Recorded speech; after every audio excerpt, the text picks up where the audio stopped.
एक बार की बात है, एक छोटे से गांव में एक विचित्र सा घर था। कहा जाता था कि उस घर में एक चुड़ैल रहती थी जो छोटे छोटे बच्चों को पकड़कर मेंढक बना देती थी। एक दिन गांव के कुछ बच्चों ने वहां जाने का प्लान बनाया, जो बहुत ज्यादा उत्सुक थे। ये जानना चाहते थे चुड़ैल कैसे मेंढक बनाती है। उनको लगता था कि मम्मी पापा बस डराने के लिए बोलते हैं। जैसे ही आसपास के लोग अपने कामों के लिए निकल गए, बच्चे चुपके से उस घर के बाहर पहुंच गए।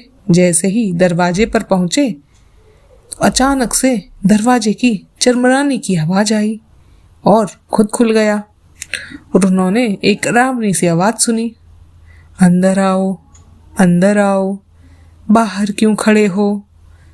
वे घबरा गए, लेकिन उन बच्चों की उत्सुकता इतनी ज्यादा थी कि उनको घर में घुसने के लिए मजबूर कर दिया। धीरे धीरे वे घर के अंदर घुसने लगे और एक कमरे में पहुंच गए जिसकी लाइट बहुत कम थी। उनको कुछ धुंधला सा दिखाई दे रहा था। उन्होंने अजीब सी और भयानक सी चीजें देखी।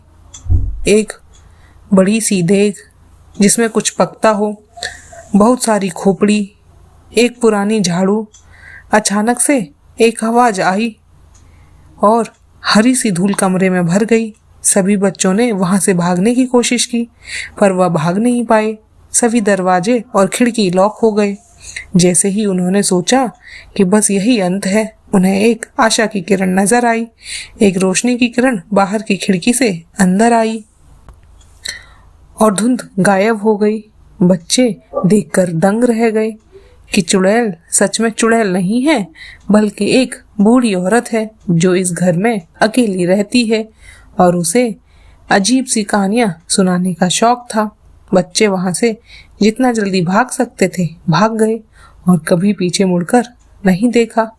पर इस डरावनी घटना को जीवन भर भूल नहीं पाए और वह अपने मम्मी पापा को सारी बात बताते हैं। तो उन्होंने उन्हें समझाया कि ऐसी हरकतें जीवन में कभी नहीं करनी चाहिए और बड़ों की बात माननी चाहिए। अगर आपको डरावनी कहानियाँ और हॉरर स्टोरी सुनना पसंद है तो चैनल को सब्सक्राइब करना ना भूलें।